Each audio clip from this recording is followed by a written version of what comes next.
Welcome back. We are awaiting a verdict any moment now as the jury in the rape and sexual assault trial of disgraced Hollywood producer Harvey Weinstein deliberates for a second day. But as we wait for the outcome of the case, concerns that the future of the Me Too movement is at stake. A conviction would likely send an empowering message to victims. But if Weinstein is acquitted, what then? Joining me now is the founder and president of RAINN, the nation's largest anti-sexual violence organization, Scott Berkowitz. Scott, it's good to see you, and you know it is good always to put a focus on sexual assault, on the fact that people can and should be brought to justice. But are you concerned about, when you have such a high-profile case, what it could mean for the movement overall?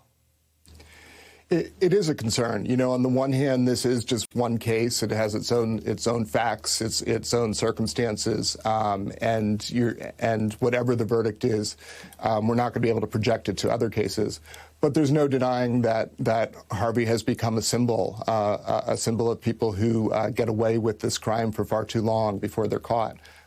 So there's no question it would be a blow if he were to be acquitted. And of course, the defense focused heavily on the two women whose accusations led to the charges and their ongoing communication with Weinstein after what they say happened. But others were brought in to show a pattern. And some of them, a few of them, cut off contact with him altogether. And I wonder if you think this is at least in part going to give us a read on whether we as a society can accept that different women deal with sexual trauma in different ways. I hope that that's one of the outcomes of this.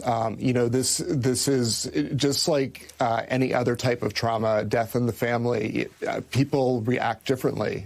People are different.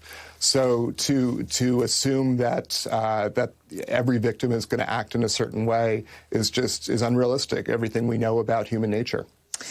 Annabella Sciorra, the actress, gave testimony that Weinstein raped her, and that is being used to reinforce those charges of predatory sexual assault. But the jury sent a note to the judge asking why Weinstein wasn't charged with the other crimes. As we said, there were other women who were used to develop a pattern, but their accusations were not used as part of the charges.